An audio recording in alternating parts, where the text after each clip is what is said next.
Hello friends, ഒത്തിരി ഒത്തിരി സ്വപ്നങ്ങൾ സീരിയലിൻ്റെ ഇന്നത്തെ എപ്പിസോഡ് വിശേഷങ്ങളിലേക്ക് എല്ലാവർക്കും സ്വാഗതം. അങ്ങനെ വിവേകും അതുപോലെ തന്നെ വർഷയും കൂടി സംസാരിക്കുന്നുണ്ട്. തനിക്ക് വെറുതെ ഒരു തോന്നൽ മാത്രമാണ് ശ്രീനാഥിനെ കണ്ടത്. കാരണം അമ്പലത്തിൽ വെച്ചിട്ടും തനിക്ക് ഇങ്ങനെയൊക്കെ സംഭവിച്ചല്ലോ, വേറൊന്നുമല്ല. എന്നോട് താൻ ഇഷ്ടമാണെന്ന് പറയുന്ന സമയത്ത് തൻ്റെ മനസ്സിൻ്റെ ഏതോ ഒരു കോണിൽ ശ്രീനാഥുണ്ട്. അത് കാരണമാണ് തനിക്ക് ശ്രീനാഥ് അവിടെ ഉണ്ടെന്നുള്ള ഒരു തോന്നൽ വരുന്നത് എന്ന് പറയുന്നുണ്ട്. പക്ഷേ വർഷയ്ക്ക് ഉറപ്പുണ്ട് ഇത്തവണ ശ്രീയേട്ടനെ താൻ നേരിട്ട് തന്നെയാണ് കണ്ടത്, അല്ലാതെ ഒന്നുമല്ല എന്നുള്ളത്.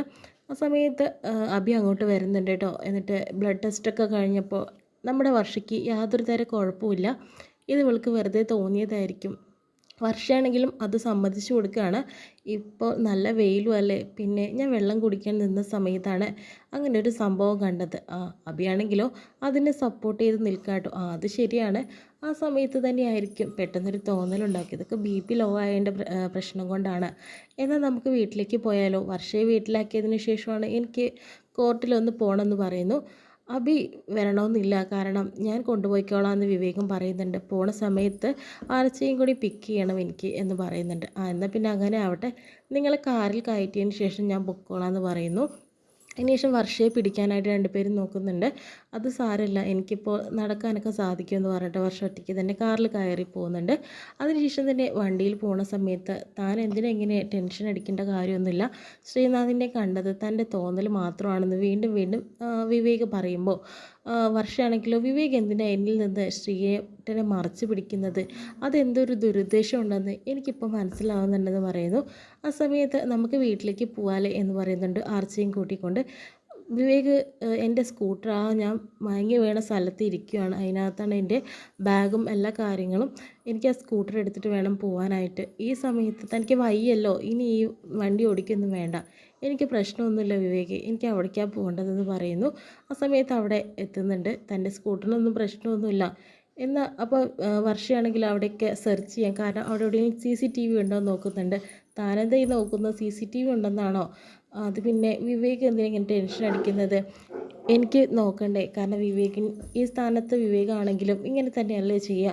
CCTV ഉണ്ടെങ്കിൽ ശ്രീനാഥിനെ കണ്ടെത്താൻ എളുപ്പമാണെന്നുള്ളത് എൻ്റെ മനസ്സിൻ്റെ തോന്നലല്ല എന്നുള്ളത് എനിക്ക് മനസ്സിലാക്കാമല്ലോ എന്ന് പറയുന്നുണ്ട്. ശ്രീനാഥിനെ കണ്ടെത്താനാണെങ്കിൽ ആർച്ചമോളെ വീട്ടിലാക്കിയിട്ട് നമുക്ക് ഒരുമിച്ച് വരാം, എന്നിട്ട് കണ്ടെത്താം എന്നും പറയുന്നുണ്ട്. അതൊന്നും വേണ്ട, വിവേക് ചെല്ല്, സമയമായി മോളെ പിക്ക് ചെയ്യാനായിട്ടെന്ന് പറയുന്നു. ആ സമയത്ത് താൻ ഒറ്റയ്ക്ക് വരണ്ടാടോ, ഞാൻ കൊണ്ടുപോയി ആക്കാമെന്ന് പറയുന്നുണ്ട്. എനിക്ക് പ്രശ്നമൊന്നുമില്ല, വിവേക് അങ്ങ് പോയെന്ന് പറയുന്നു. എന്നാൽ നേരെ വീട്ടിലേക്ക് തന്നെ വരണം കേട്ടോ എന്ന് പറയുന്നുണ്ട് കേട്ടോ. അതിനുശേഷം വിവേക് പോകുമ്പോഴത്തേനും വർഷ എന്തിനാണ് വിവേക് ഇങ്ങനെ കള്ളം പറഞ്ഞു കൊടുക്കുന്നത് എനിക്ക് മനസ്സിലാവുന്നില്ല. ആ സമയത്ത് അന്ന് ആ ചക്ക വിൽക്കാൻ വന്നിട്ടുള്ള ആ ചേട്ടനും കറക്റ്റായിട്ട് തന്നെ ശ്രീനാഥ് ഇവിടെ ഉണ്ടെന്ന് പറഞ്ഞിട്ടുണ്ട്. അപ്പോൾ ആ ചേട്ടനെ ഒന്ന് അന്വേഷിക്കാം എന്നും പറയുന്നുണ്ട് കേട്ടോ. ആ സമയത്ത് അഭിയാണെങ്കിലോ ശ്രീയെ കാണുന്നുണ്ട്. അതിനുശേഷം തന്നെ എന്ത് പണിയാണ് ശ്രീ കാണിച്ചത്, വർഷയുടെ മുന്നിലേക്ക് പോകരുതെന്ന് ഞാൻ ആദ്യമേ പറഞ്ഞിട്ടില്ലേ, ഇപ്പം അവൾ തന്നെ കണ്ടു എന്ന രീതിയിൽ തന്നെയാണ് സംസാരിക്കുന്നത്.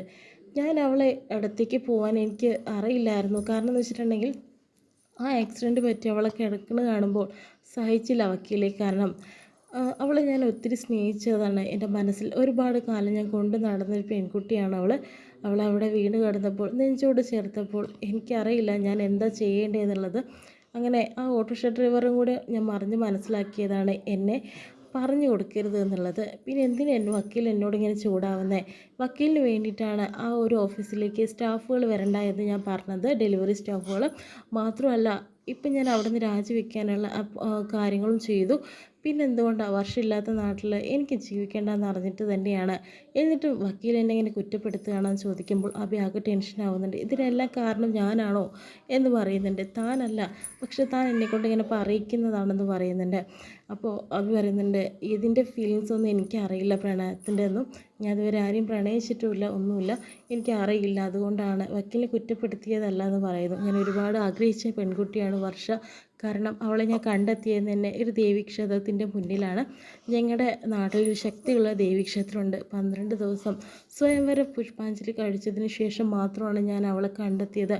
അന്ന് മുതൽ മനസ്സിൽ കയറിയതാണ് ദേവി എനിക്ക് കാണിച്ചു തന്ന പെൺകുട്ടിയാണ് വർഷ എന്നാണ് എനിക്ക് തോന്നിയിരിക്കുന്നത്.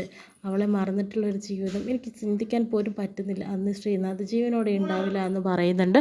അതിനുശേഷം തന്നെ നമുക്ക് ദേവിയുടെ തീരുമാനത്തിൽ ഒന്നും ചെയ്യാൻ സാധിക്കില്ല. എനിക്കോ വക്കീലിനോ അത് വിവേകിനോ ഒന്നും തന്നെ ചെയ്യാൻ സാധിക്കില്ല. ദേവിക്ക് ഞങ്ങൾ രണ്ടുപേരും കൂട്ടിയിണക്കാനാണ് ആഗ്രഹമെങ്കിൽ അത് തന്നെ നടക്കും എന്ന രീതിയിൽ അബിയോട് പറഞ്ഞതിന് ശേഷം ശ്രീ അങ്ങ് പോകുന്നുണ്ട് കേട്ടോ. അതിനുശേഷം ചക്ക വിൽക്കണ ആ ചേട്ടനെ കാണാനായിട്ട് വർഷ പോകുന്നുണ്ട്. ചേട്ടാ എന്നെ മനസ്സിലായോ? ആ മോളെ ഈ വേഷത്തിൽ ഏട്ടന് മോളെ മനസ്സിലായില്ല. പിന്നെ അന്ന് ശ്രീയേട്ടനെ കണ്ടെന്ന് പറഞ്ഞില്ലേ, അത് സത്യം തന്നെയാണോ? ഞാൻ പിന്നെയും കണ്ടു മോളെ. അങ്ങനെ കണ്ടപ്പോൾ തന്നെ മോളെ വിളിച്ച് പറയണമെന്നുണ്ടായിരുന്നു, അപ്പോൾ നമ്പർ ഉണ്ടായിരുന്നില്ല എന്ന് പറയുന്നുണ്ടായിരുന്നു. അപ്പോൾ അത് സത്യം തന്നെയാണല്ലേ? ശ്രീയേട്ടൻ ജീവിച്ചിരിപ്പുണ്ട്, എനിക്ക് നല്ല ഉറപ്പുണ്ടെന്ന് പറയുന്നു.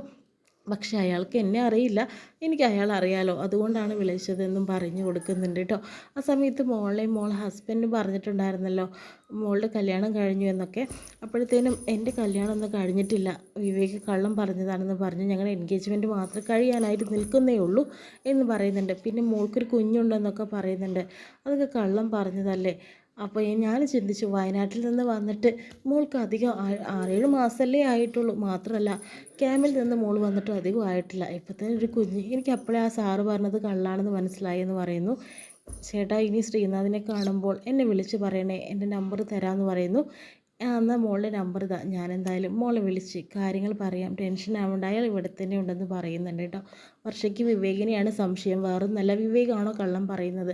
പക്ഷേ വിവേകിന് ഇതൊന്നും അറിയില്ലല്ലോ, അഭിയാണ് ഇതിൽ കള്ളം ചെയ്യുന്നത് എന്നുള്ളത്. പക്ഷേ വിവേകിനെ തെറ്റിദ്ധരിക്കുക കേട്ടോ വർഷ ചെയ്യുന്നത് കേട്ടോ. അതിനുശേഷം തന്നെ ധനപാലനാണെങ്കിലോ ആ ഒരു കവടിയൊക്കെ നിരത്തിയതിന് ശേഷം തന്നെ ആ ഒരു എന്താ പറയുക തീയതിയൊക്കെ തീരുമാനിക്കുകയാണ്. അതായത് ഇനിയിപ്പം കല്യാണം നടത്താനുള്ളത്. അപ്പോൾ വസു അങ്ങോട്ട് വരുന്നുണ്ട് കേട്ടോ. എന്തായാലും വസു കാര്യങ്ങളൊക്കെ നമ്മൾ 2-3 തീയതിയൊക്കെ ഞാൻ കുറിച്ചിട്ടുണ്ട്, ഇനി സൗകര്യം പോലെ നമുക്ക് നടത്താം. കല്യാണ പെണ്ണ് എന്നോട് വന്ന് പറഞ്ഞിട്ടില്ല എന്നാണ് അവളുടെ അഭിപ്രായം എന്നും. പിന്നെയാണോ അത്? പിന്നെ വസു അവൾക്കൊരു ആക്സിഡൻറ്റ് പറ്റി, എന്തൊക്കെയാണ് താനേ പറയുന്നത്? ഒരു സ്കൂട്ടിയിൽ വേറൊരു വണ്ടി വന്ന് ഇടിച്ചു, ഇപ്പോൾ അവൾക്ക് കുഴപ്പമൊന്നുമില്ല, വിവേക് പറഞ്ഞതാണ് എന്നോടെന്ന് പറയുന്നു. എന്നാൽ താൻ ആദ്യം തന്നെ എന്നോട് അതല്ലേ പറയേണ്ടത്? അവൾ എന്ത് വിചാരിച്ചു? നമ്മൾ അങ്ങോട്ട് തിരിച്ചു നോക്കിയില്ല എന്നല്ലേ ചിന്തിക്കുള്ളൂ, നമുക്ക് അങ്ങോട്ടൊന്നും പോയിട്ട് വരാമെന്ന് പറയുന്നുണ്ട്. ഇപ്പോൾ പോകണ്ട, വിവേക് എല്ലാത്തിനും കൂടെ ഉണ്ടല്ലോ. മാത്രമല്ല അവളാകെ ടെൻഷനായി പേടിച്ച് നിൽക്കുകയാണ്. ഇനി അവളുടെ അടുത്തേക്ക് പോകാം, രാവിലെ പോകാം വസു എന്ന് പറയുന്നു. എന്നാലും മരുമകളോടുള്ള സ്നേഹം കണ്ടു. പിന്നെ ആദ്യമൊക്കെ എനിക്ക് അവളോട് എതിർപ്പൊക്കെ ഉണ്ടായിരുന്നെങ്കിലും എനിക്ക് അവളെ ഒത്തിരി ഇഷ്ടമാണ്. അവൾ എപ്പോഴാണ് ഇങ്ങോട്ട് വരേണ്ടതെന്ന് ആഗ്രഹിച്ചു കൊണ്ടിരിക്കുകയാണ്. എൻ്റെ മോളെ പോലെ തന്നെയാണ് ഇപ്പോൾ ഞാൻ വർഷയെ കാണുന്നതെന്ന് പറയുന്നു കേട്ടോ. അതിനുശേഷം തന്നെ വിവേക് എന്തിനാണ് എന്നോട് ഇങ്ങനെ ചതി ചെയ്യുന്നതെന്ന് ആലോചിച്ചു കൊണ്ടിരിക്കുകയാണ് വർഷ. അബിയും അതുപോലെ തന്നെ നമ്മുടെ അഞ്ചും കൂടി വരുന്നുണ്ട്. സ്ത്രീയെ കണ്ടെന്ന് ഉറച്ച് വിശ്വസിച്ചുകൊണ്ടിരിക്കുകയാണ്. അതിനെക്കുറിച്ച് ആലോചിച്ചുകൊണ്ടേ ഇരിക്കുകയാണ്. പെട്ടെന്ന് വിവേക് വിളിക്കുന്നുണ്ട്. തൻ്റെ ഹെൽത്തിന് എങ്ങനെയുണ്ടെന്നൊക്കെ ചോദിച്ചു. എനിക്ക് കുഴപ്പമൊന്നുമില്ല, അമ്മയോട് സംസാരിക്കേണ്ട കാര്യം എന്തായി ചോദിക്കുമ്പോൾ ഞാൻ നാളെ സംസാരിച്ചോളാം, ഞാൻ അങ്ങോട്ട് വരട്ടെ എന്ന് ചോദിക്കുമ്പോൾ അതിനും വർഷ സമ്മതിക്കുന്നില്ല കേട്ടോ. വിവേകിനോടൊരു ദേഷ്യം പോലെ, കാരണം വിവേകാണ് ഇതെല്ലാം ചെയ്തതെന്ന്. പക്ഷേ വിവേകിന് ശ്രീ ജീവിച്ചിരിപ്പുണ്ടോ എന്ന് പോലും അറിയില്ലല്ലോ. പക്ഷേ ഇതിനെല്ലാം കാരണം അബി തന്നെയാണ്. പക്ഷേ വിവേകിനെ അവൾ തെറ്റിദ്ധരിച്ചു കൊണ്ടിരിക്കുകയാണ് കേട്ടോ. ഇനി എന്തായാലും ഇനി വരുന്ന എപ്പിസോഡിൽ ഭയങ്കര വലിയൊരു ടെസ്റ്റോട് കൂടി തന്നെ ആയിരിക്കും എപ്പിസോഡുകൾ കാണാൻ പോകുന്നത്. ഇത്രയും കാണിച്ചുകൊണ്ടാണ് ഇന്നത്തെ എപ്പിസോഡ് വിശേഷം കഴിയുന്നത്.